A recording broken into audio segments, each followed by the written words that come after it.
okukemebwa naye otuokole mu bubi. Mirembe Maria, ojjudde enneema, Omukama ali naawe, oweebwa omukisa mu bakazi bonna, ne Yesu omwana w'endaaya naye wa mukisa. Maria omutuukirivu nnyina Katonda, tusabire ffe aboonoonyi, kaakano ne mu kaseera ak'okufa kwaffe. Amiina. Tulaba mu engeri Yesu gye yayitamu kijjanyizibwa, naye ate teyava ku mulamu obwali bumuleese ku nsi nti aze kununula mwana wa muntu.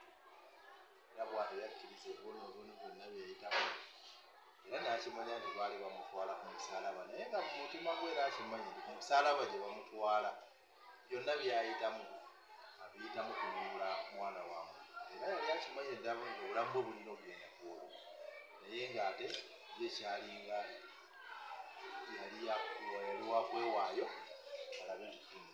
So ng'abakristu tujjukira okubonaabona kwe yayitamu, naye ate era ne tumanya nti tulina okuba abavumu era abagumu ne tuba nga tulina obuwanguzi bwe tulina okutuuka.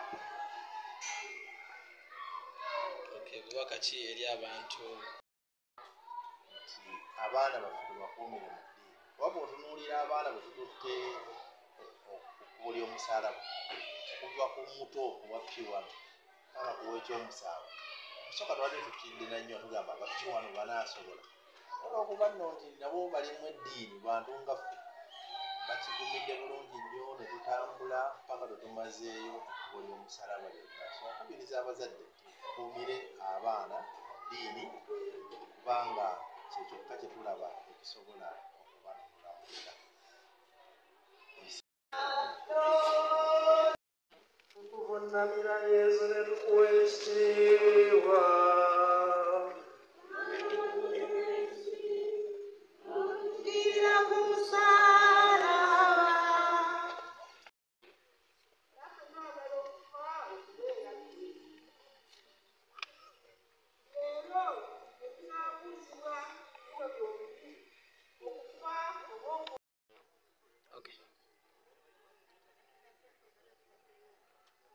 Olunaku olwaleero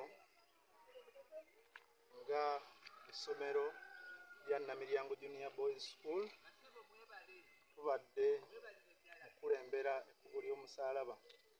Essomero lino lyatandikibwa ku musingi gwa ddiini mu 1932 nga lyatandikibwa Mother Kevin, Mama Kevina. Kaakati nno ng'essomero olunaku olwaleero si lwe lusoose okusoma ekkubo ly'omusaalaba. Mu budde obw'ekisiibo tusoma ekkubo ly'omusaalaba ku ssomero lyaffe ne tubeera nga twebuulirira ku bulumi Yesu bwe yayitamu. Kakati nno olunaku olwaleero tubadde tulina okujja ffenna ku Kereziya tulikulemberemu nga tugoberera ebitundu byonna, kuba ebitundu nga Namiryango Parish tulina ebitundu eby'ekkubo ly'omusaalaba. Abaana bano abato buli bwe batunuulira ekikolwa kino kye tubaddemu eky'okusoma ekkubo ly'omusaalaba, kwegamba kibongera okukkiriza. Ate ng'essomero tulina okulaba nti abaana baffe olw'okuba nti essomero lyatandikibwawo na musingi gwa ddiini, tulina okulaba ng'eddiini eno ebayingira nga bakuguka mu yo, kwegamba basobole okukula babeere abakristu abannamaddala.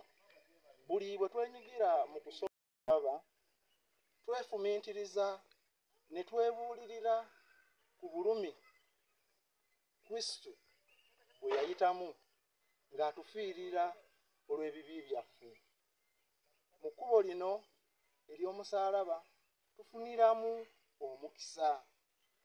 Buli bwe tulisoma obulungi, Omukama Katonda tumusaba ebintu eby'enjawulo era n'abituwa. Tufuniramu enneema, tufuniramu indulgensia. Kale nno kisaanidde nga abakristu okuva mu maka gaffe yonna, abaana baffe obutabalekaayo, n'amasomero gonna okulaba ng'abaana baffe tubakuza mu mpisa erimu eddiini ate n'ekikolwa ekikoleddwa olunaku olwaleero babeere nga bakitegeera bulungi, bakinnyonnyoke bulungi, bakule nga bakristu abannamaddala. Ekkubo ly'omusaalaba lino lirina ebitundu 15 naye olunaku olwaleero ekitundu ekye15 kye tujja okusoma ku Sande ku lunaku olw'amazuukira tujjaganyiza wamu n'omulokozi agenda otufiirira atufiiridde olunaku olwaleero ng'azuukidde nga Sitaani amuwangudde.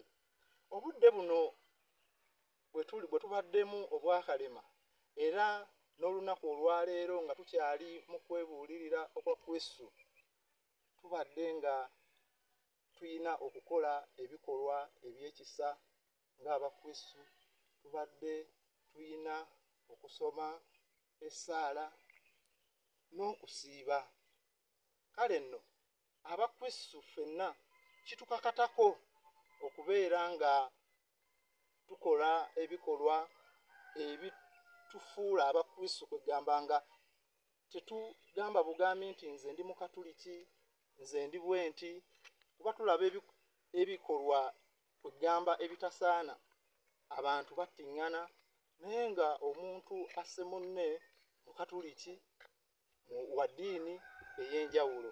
Kale nno tulina okubeera ebyokulabirako ng'abantu, ng'ensi yaffe bweyina nti Katonda, ku lwa Katonda n'ensi yange oba n'ensi yaffe, tulina okubeera ekyokulabirako nno tusobole okuzuukira ne Kristo nga tusaanidde.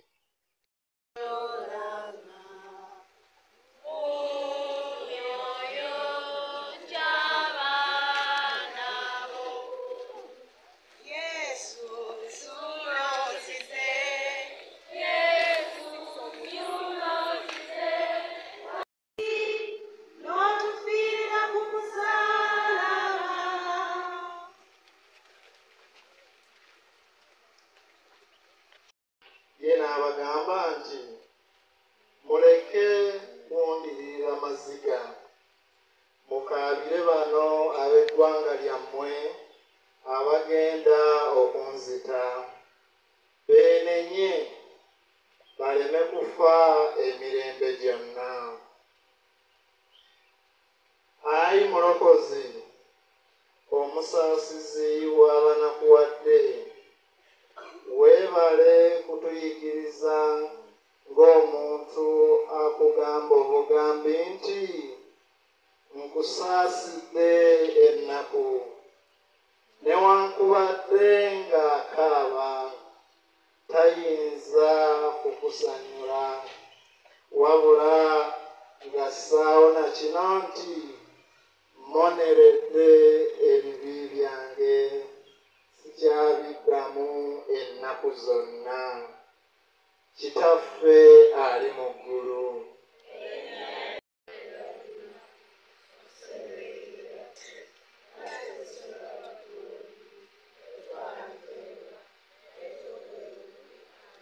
Mirembe Maria.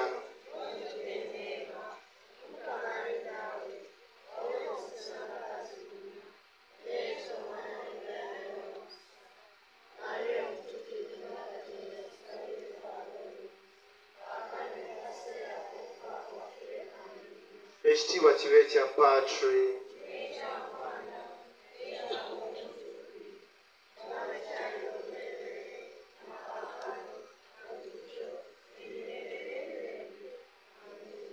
Ayi Mukama tusaasire.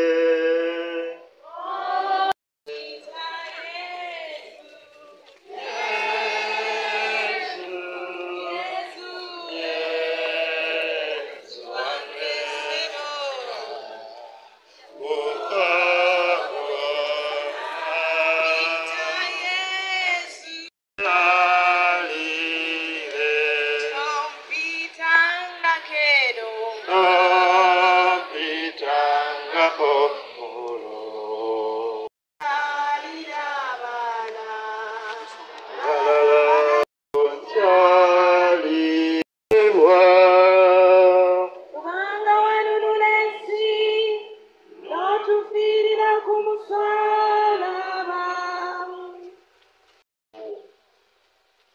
Yesu bwe yalengera ekifo eky'ekaluvaliyo ky'agenda okufiiramu n'ajjukira ng'omusaayi gwe gunaayira bwereere.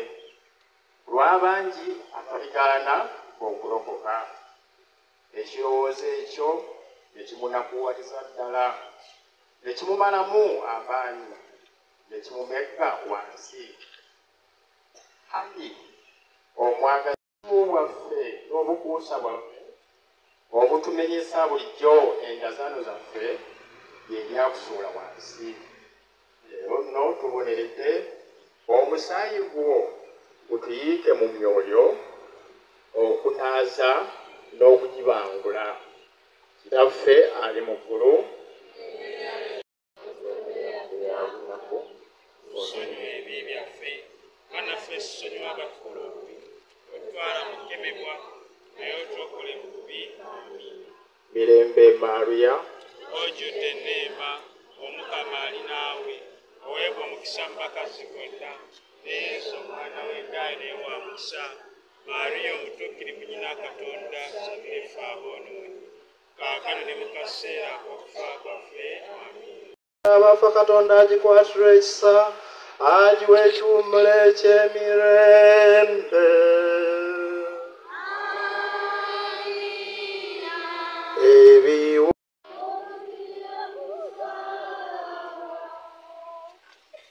Alaba Yesu n'agukulamirako nga tanyiiga, kuba yali alumwa omwoyo ogw'okutufiirira amangu.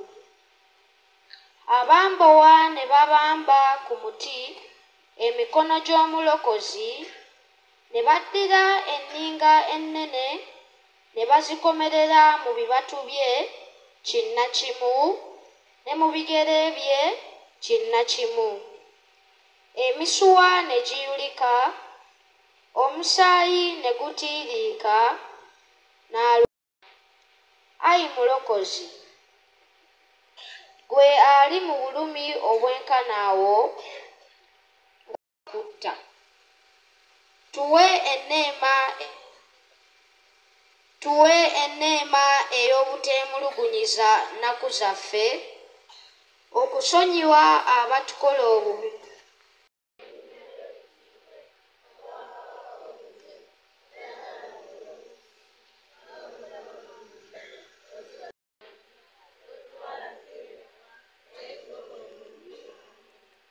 Mirembe Maria, tukuvunamira Yesu ne tukuwa ekitiibwa.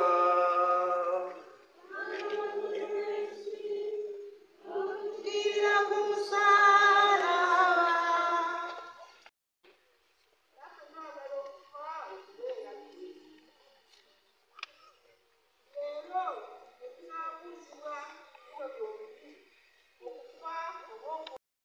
Abeepisikoopi tuyina okufuba okulaba nti mu maka eyo abaana tubakulize, ne mu masomero eddiini tuginyweze, kubanga buli omuntu bwakula nga talina ddiini kyova tulaba abantu nga beeyisa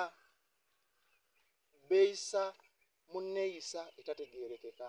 Naye omuntu buli wabeeramu okutya Katonda, eyandibadde ayagala okusalako munno obulago tabusalako, eyandibadde alya enguzi tagirya.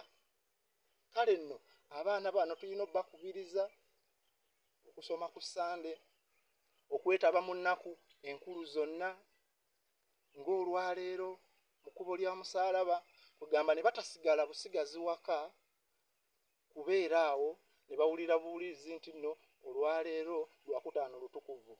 Naye tulina okubaleeta ne balabira ddala kiki ekitegeeza olwokutaano olutukuvu, nga Yesu Kristo atufiirira. ne beetaba wamu n'obulumi Kristo bwe yayitamu. Ekyamazima buli w'otandika ekkubo ly'omusaalaba n'otuva ku kitundu ekisooka n'omalayo ebitundu byonna tosigala kye kimu, ogabanako ku bukoowu Yesu Kristo bwe yafuna bwe yayitamu. Gwe kennyini nnyini oluusi naawe oba otambula n'ogwa ekigo, olaba kakati awo naawe n'olaba nti mu butuufu ngudde ekigo kino naye ne Yesu byonna byempitamu yabiyitamu. Kale nno abazadde ffenna n'abantu mwenna tukubirizibwa okukola nga Kristo bw'alagira.